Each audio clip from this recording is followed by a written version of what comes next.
I'm Elex Michaelson. This week, the issue is reopening California, and the celebration is on. Cheers as the clock struck midnight and California's mask mandate and capacity limits went away. But where do we go from here?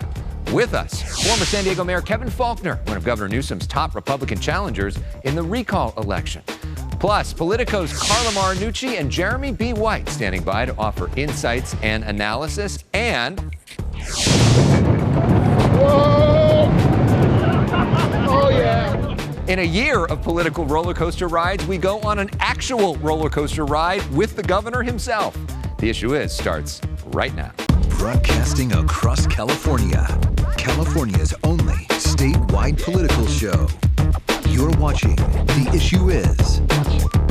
And welcome to The Issue Is on a historic week here in California. I'm Elex Michaelson, and we've got a guest in the house for the first time in studio is Kevin Faulconer, the former mayor of San Diego, now one of the top candidates running against Governor Newsom in the recall election. Mr. Mayor, welcome in studio for Elex, the first time. It's good to be with you. Thank you. We appreciate, this is a big week in California. June 15th is sort of the reopening for many parts of the economy. We saw Governor Newsom out with trolls, out on roller coasters. He was making pizza this week, all sorts of activities. Is there, what do you make of all of this, and is there reason to celebrate?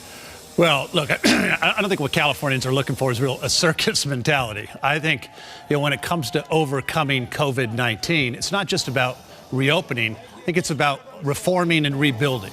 And that's why I'm focused a lot on particularly the rebuilding of our state, the rebuilding of our small businesses. And, as we look at what happened with this governor's unscientific lockdowns, how that really devastated our small businesses is just one example. It's time to rebuild. So when you say rebuild, what exactly do you mean? What does that look like from a policy perspective? Well, it's starting to rebuild our economy, right? It's starting to make sure that we're giving our small businesses the help and the support that they need. It's time to actually ensure that our public schools are fully reopened, which they haven't been. And I think that's been a real travesty for every parent in California that our private schools have been open. Why? Because those schools, report to parents, but yet our public schools that ultimately report to the governor have not remained fully open. We have to change that. But aren't all the schools set to fully reopen in the fall? Well, we'll see. They should have been open this last semester. And I think, Elex, I say this not just as a candidate for governor, but as a dad with two kids in public school who realizes that there's no substitute for a teacher in the classroom rather than Zoom. Our kids should have been in school this last semester. Let's talk about the biggest issue for so many people. It was the biggest issue before COVID, the biggest issue after COVID, which is homelessness in California. Your governor tomorrow, executive order number 1 is what? Oh, we have to get people off the sidewalks. As mayor of San Diego, I did not allow tent encampments in San Diego. We were the only big city where we actually reduced homelessness by double digits. I fundamentally believe that every human being has a right to shelter. I also believe that when we provide that shelter, they have an obligation to use it. I enforced that obligation in San Diego. And so we have to take that same approach, and I will as governor. And the reason I feel so strongly about this is because if you allow tent encampments on a sidewalk, you're condemning people to die on our sidewalks. We're better than that as Californians. We proved in San Diego that we could do it. Again, actually reducing homeless. We have to take that same compassionate yet firm approach statewide. So how do you actually do that? Is that going to be a mandate from you as governor that there's no more encampments allowed in the state legally? Can you even do that? I will absolutely put forward legislation, again, that says that you have to provide shelter and then have the obligation to enforce that. And we provided a shelter network in San Diego. I picked the locations as mayor, and I made a deal with the community. I said it's going to be cleaner and safer in this neighborhood with this shelter than before it was there. And I felt so strongly about that I created a new division within the San Diego Police Department, Neighborhood Policing Division, that really helped enforce our quality of life. If some of these places say you're criminalizing homelessness, we don't agree with that, we don't want to do that, what do you do if you're governor? Well, some folks said that when we started what we did in San Diego. And I think we've proven that wrong. Again, why? Because we care about people enough not to let them die in unsafe, unclean, unsanitary tent encampments on our sidewalks. I did not allow those in San Diego. And when people saw the difference when they saw people not only go into the shelter, but then getting that help and the support to get that apartment of their own. You can throw all the money in the world at this issue, but if you don't have the political will to make a difference, it's not going to change. Well, and speaking of the political will, though, if you come in and you're governor of California, you're going to have a Democratic supermajority who are probably not going to want to see you succeed. You're not going to have a term for very long, like potentially less than a year. And so they might just sit on their hands and say, we don't want to work with this guy. We're going to be able to get our own guy in a few months. What do you do in that scenario? How do you pass the legislation on homelessness in that scenario? I've had a lot of experience dealing with that. Look, as somebody who's proud Republican who got elected twice in a deep blue city in a deep blue state. Why? Because my philosophy, my governing style is to bring people together on common sense. And even if you disagree with somebody, if you treat people with dignity and respect, and you can go out and win that argument publicly, then you can win the vote. You are putting out a lot of policies, unlike some other people that are running, and one of them that got the most attention has to do with taxes. We'll put this up on the screen. Your idea is to eliminate the state income tax for individuals making $50,000 or less, households making $100,000 or less. If you do that, what do you cut in order to pay for that?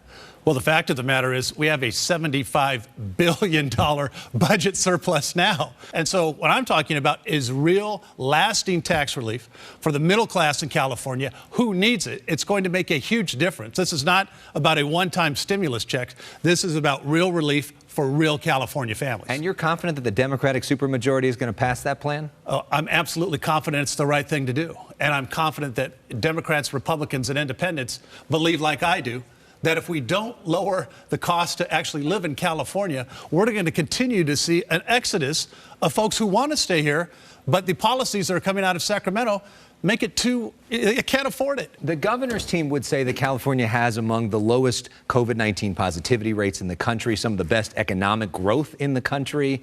Does he deserve credit for that?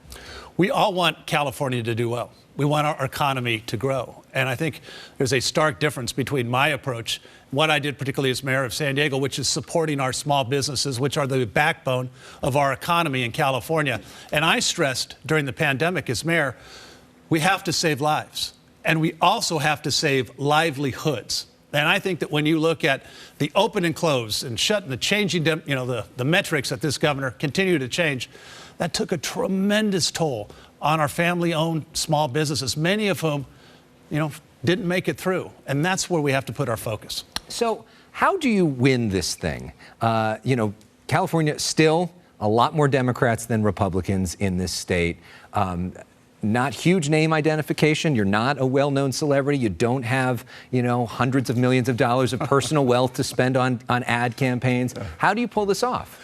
Doing it just like this. Been talking to folks like yourself and viewers that care about the future direction of our state. So almost every single time that I tweet about you, or almost any journalist tweets about you, the governor's campaign manager, Ace Smith, tweets out a photo of you and President Trump. This is when you were at the White House doing official business as mayor of San Diego, talking to him about San Diego issues. But clearly, this is the way that the Newsom team is going to go after you. They do it every day. So let's just clear up a few things on the Trump front. Yeah. Did you vote for Donald Trump in 2020? I did. You did? Yeah, and I felt strongly about it because of the economy.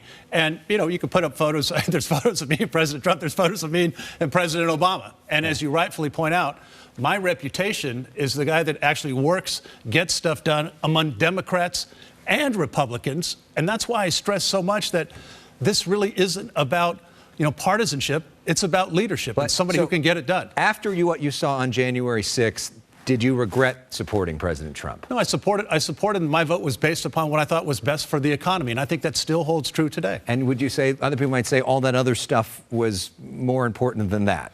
Some of the stuff he said, they call him racist, they call other things. Yeah, and you're going to have all of the back and forth on the national level every day. I think what Californians are looking for is somebody who can come in and actually solve the issues that we're dealing with, not worrying about national rhetoric, but a guy that actually got it done in the second largest city in this state. So after what you saw on January 6th, if he ran again in 2024, would you support him? I have no idea who I'm going to support in 2024. All right. So focused on this race. Another hypothetical, though, that does matter to folks as they're coming up with the decision. If Dianne Feinstein were to retire next year and you were the governor, the control of the United States Senate would be up to you. If you picked a Republican, Mitch McConnell would become majority leader. If you picked a Democrat, Chuck Schumer stays as majority leader. Who do you pick in that scenario? Look, a lot of hypotheticals, but I will tell you exactly who I'd pick, with the man or woman who's the most qualified to represent our state. And that's always been my approach as mayor in governing our city. And I think that's what I will look through, as this state, because as you know, when you come in and you're governor, you bring in an administration.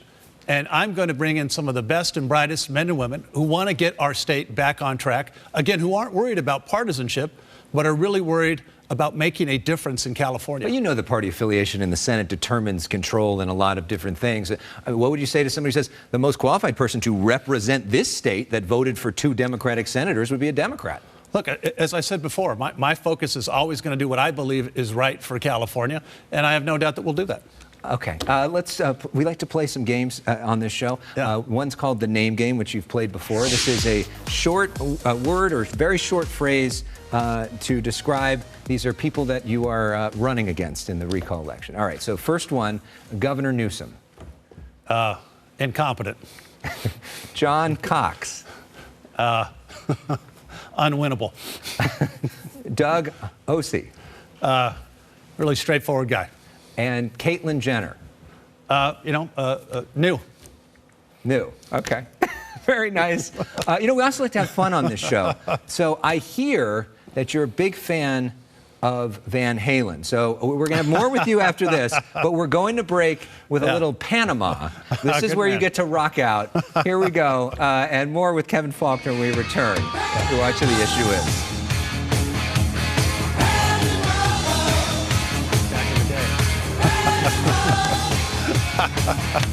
I love that. Did you have hair like that? I had hair.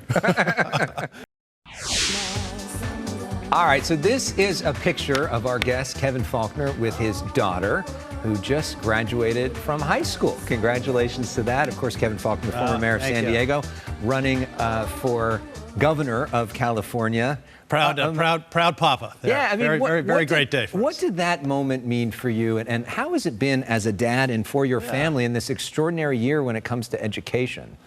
No, it's an emotional day. I mean, and all of the, because we always, we remember back when we were kids, and what Lauren had to overcome this year in COVID, doing school from the house and the kitchen table, and as I said earlier. There's no substitute for a great teacher in the classroom. Mm-hmm. And so, again, I come to this perspective of education, not just as I said, a candidate, but as a father.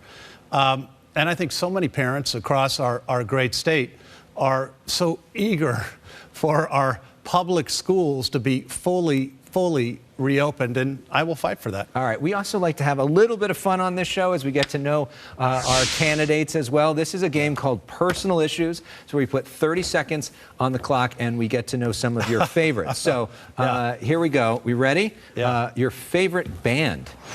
Van Halen, all time. You just played it. Yeah. Favorite book?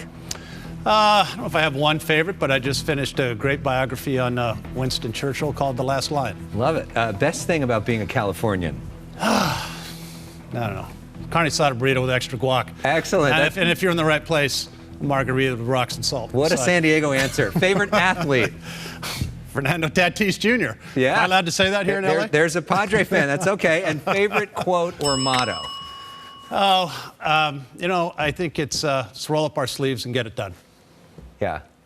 By the way, I got to give San Diego credit. I think you do have the best Mexican food of anywhere, anywhere in California. No argument here. It's the former mayor. Yeah. Well, it is great having you. Thank you. I think this is a week also that a lot of people are starting to feel better, and some of the COVID restrictions are going away. So as we leave you, we're playing "Happy" by Pharrell. Very good. Because I'm ready to clap along and be done with some of this. And having you in person is great. Thank you. Thank you so much, Kevin Faulconer. The team from Politico. When we come back, you're watching The Issue Is.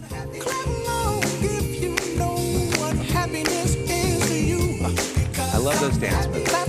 Very nice. The number is 23. Oh, Ventura. I know I've always wanted to be a game show host. For you, is there part of you that's always wanted to be a game show host? And what is it like being a game show host? Well, you know what? There's nothing more fun than feeling like you're Oprah. Yeah, $1 million for you, $1 million for you, $1 million for you. That was Governor Newsom this week. Will our panelists also compare themselves to Oprah during our show this week? We will have to find out. Carla Marinucci and Jeremy B. White co-write the California Politico Playbook, which is free to get delivered to your inbox every weekday. If you like this stuff, it is essential reading. I read it every day. Carla, welcome back. And Jeremy, welcome to The Issue Is for the very first time. Good to be here. I would never dare compare myself to Oprah. I think I'm at least a few tiers below her in the fame hierarchy. Okay, well, ladies first. Carla, let's start with you. What did you make of Governor Newsom's tour this week, or shall we say the Oprah tour? Wow. I mean, look, every California governor has a bully pulpit, tries to use it. His bully pulpit is on steroids this week. I mean, it is unlike anything we've seen in the annals of California governors when you've got somebody going the full Hollywood mode. I mean, trolls, superheroes, Transformers, pizza, John Legend. Where do we start? Where do we stop? I mean, Newsom has bragging rights. He's using them in every way, from the vaccines, 40 million vaccines, to the California economy, which is going gangbusters, the best in modern democracy, Bloomberg said this week, to his fundraising, $16.5 million on that against that recall. With the recall looming, Newsom is taking no chances. He's using every tool in that toolbox. Jeremy, do you think that this is effective politically, to be surrounded by a bunch of minions? I mean, do you think this is good politics? I don't know about the minions or Optimus Prime. I don't know how many people are going to be moved by Optimus Prime's endorsement. But I think Carla is right. The governor has good news to bring, and he's using every opportunity he has to convey it. A lot of folks kind of rolled their eyes at some of the silliness this week, and I don't think you can hold a press conference with minions and not expect some of that. But clearly the governor is focusing on bringing this positive message of better times are ahead and thinks that's what's going to carry him to victory. Well, we just talked to one of his lead opponents, Kevin Faulconer. Jeremy, how do you assess where he's at and the challenges that he has? I think Kevin Faulconer, the former mayor of San Diego, has long been seen as the consensus sort of establishment Republican pick, the one who was able to win in a big, diverse city like San Diego. If you look at the money and the endorsements, certainly the Republican establishment is coalescing around him more so than with the other candidates. But the Republican field is still crowded and pretty unsettled. And I don't think any of them have yet demonstrated that they are in a better position than Governor Newsom. And Carla, Team Newsom likes to point out his support for President Trump. My guess is that they will point to this moment from our interview. After what you saw on January 6th, did you regret supporting President Trump? No, I supported, and my vote was based upon what I thought was best for the economy. And I think that still holds true today. Trump is an albatross around the neck of Faulconer, John Cox, Caitlyn Jenner, Doug Osee, the major Republican candidates. They are still sort of saddled with the issue of Trump, and they're going to continue to be asked about that as this recall goes forward. Republicans running statewide are in a tough position because this is a state that's become so Democratic. Donald Trump is so toxic, and yet among Republicans remains pretty popular. Millions of them voted for him. So it's tough. There's a narrow path to victory if you're a Republican here. Yeah. Carla, a few weeks back, we had Caitlyn Jenner on our show. We haven't had a panel since then. What did you make of that interview and her strategy since it?